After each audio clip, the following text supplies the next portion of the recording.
বিসমিল্লাহির রহমানির রহিম। আমি ডাক্তার প্রফেসর জহির আলমিন, নাক কান গলা বিশেষজ্ঞ সার্জন। এই মুহূর্তে কমফোর্ট হাসপাতালে কাজ করছি। আজকের টপিকসটা হলো বয়স্ক লোকদের ক্ষেত্রে কি করণীয়। বয়স্ক লোক বলতে আমরা বোঝাচ্ছি যারা 70+, মানে 70 ঊর্ধ্বকে আমরা জেনেটিক এজ গ্রুপ বলে থাকি আজকালকার দিনে।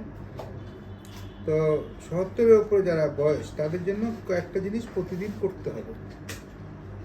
ইচ্ছাই হোক অনিচ্ছাই হোক, আপনাদের এই কাজগুলো করতে হবে। প্রথম কথা হলো, 1 নম্বর, খাবার বন্ধ করা যাবে না। আপনার যেই খাবারই খান কেন, রুচি হোক বা অরুচি হোক, খাবার আপনাকে চালিয়ে যেতে হবে। দরকার হলে অল্প করে খান, কিন্তু খাবার বন্ধ করতে পারবেন না।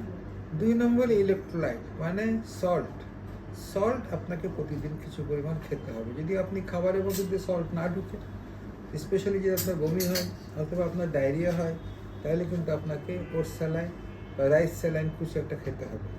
সল্ট বা ইলেকট্রোলাইট আপনাকে বন্ধ করা যাবে না।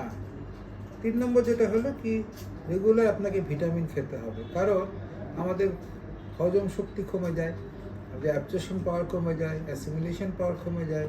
ফলে কিন্তু আমাদের শরীরে অল্প বিস্তর ভিটামিনের ডেফিসিয়েন্সি দেখা দেয়। মাল্টিভিটামিন ট্যাবলেট, বি কমপ্লেক্স, এই জাতীয় ওষুধগুলো কিন্তু আমাদের রেগুলার খেতে হবে। আরেকটা জিনিস মনে রাখতে হবে কি, আমাদের পর্যাপ্ত পরিমাণে ফ্লুইড খেতে হবে। হ্যাঁ, পানি খেতে তখন দরকার না। যদি আপনার কিডনির সমস্যা থাকে, তাহলে পানি কতটুকু খাবেন সেটা কিডনি ডাক্তার আপনাকে বলে দেবে। তবে প্রতিদিন কিন্তু আপনাকে পর্যাপ্ত পরিমাণে পানি খেতে হবে যদি আপনার কিডনির সমস্যা না থাকে। আপনাকে প্রতিদিন এক্সারসাইজ করতে হবে। মিনিমাম কিছুক্ষণ 15-20 মিনিট, 30 মিনিট আপনাকে প্রতিদিন এক্সারসাইজ করতে হবে। কত জোরে এক্সারসাইজ করবেন সেটা আপনার ডাক্তার আপনাকে বলে দিবেন, আপনি নিজেও বুঝতে পারবেন। কিন্তু এক্সারসাইজ ছাড়া যেন আপনার একটা দিনও না চলে। প্রতিদিন আপনাকে এক্সারসাইজ করতে হবে।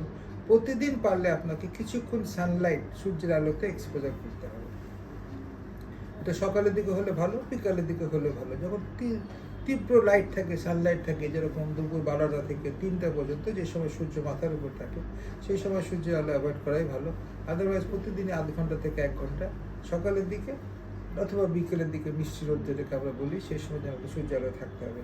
আর একটা ইম্পর্টেন্ট জিনিস হলো যে আপনাকে প্রতিদিন কিন্তু আপনার যেগুলো অসুখ বিসুখ আছে, সেই অসুখ বিসুখগুলো ওয়েল কন্ট্রোলে রাখতে হবে। যেরকম আপনার ডায়াবেটিস থাকলে ডায়াবেটিসকে কন্ট্রোল রাখতে হবে, রেগুলার চেক আপ করতে হবে। ব্লাড প্রেশার থাকলে ব্লাড প্রেশার রেগুলার কন্ট্রোল করতে হবে, চেক আপ করতে হবে। হার্টের সমস্যা থাকলে হার্টের সমস্যার চিকিৎসা করতে হবে। তাহলে এই কয়টা জিনিস আপনাকে প্রতিদিন করতে হবে। খাওয়া বন্ধ করা যাবে না, প্রতিদিন খেতে হবে। সল্ট অবশ্যই খেতে হবে। প্রয়োজনে আপনাকে ওটস স্যালাইন বা রাইস স্যালাইন জাতীয় খেয়ে এটাকে সাপ্লিমেন্ট করতে হবে। ফ্লুইড অবশ্যই আপনাকে খেতে হবে। প্রতিদিন পর্যাপ্ত পরিমাণে পানি খেতে হবে। প্রায় প্রতিদিনই আপনাকে সপ্তাহে অন্তত 3 দিন, 2 দিন বা 3 দিন আপনাকে মাল্টিভিটামিন ট্যাবলেট খেতে হবে। ভিটামিন আপনাকে খেতে হবে। আপনাকে সানলাইট এক্সপোজার করতে হবে। আপনাকে প্রতিদিন এক্সারসাইজ করতে হবে। এবং আপনার যেগুলো অসুখ বিসুখ আছে, ওগুলোকে অতিমাত্রায় কন্ট্রোলে রাখতে হবে। কারণ কন্ট্রোলে না রাখলে এই বয়সে যখন আমাদের বয়স হয়ে যায়, যখন আমাদের বাফার জোনটা খুব দুর্বল হয়ে যায়, আমাদের হাতে কোনো রিজার্ভ থাকে না, একটুতেই কিন্তু আমরা টসকে যাই। কাজেই আমাদেরকে যদি একটুতেই টসকে যাওয়ার আগে আপনাকে অবশ্যই আপনাকে যেগুলো অসুখ বিসুখ আছে, সেগুলোকে অতি দ্রুত কন্ট্রোল করতে হবে, অতি রিজিড কন্ট্রোল করতে হবে। এবং এর সঙ্গে মনে রাখতে হবে যে আপনাকে রেগুলার কিন্তু চেক আপে থাকতে হবে। এটা না ছাড়া কিন্তু আপনার কিন্তু সমস্যাগুলো জটিল থেকে জটিলতার আকার ধারণ করতে পারে। রেগুলার চেক আপ থাকতে হবে। এই কথা বলে আমি আমার বক্তব্য শেষ করছি। আল্লাহ হাফিজ।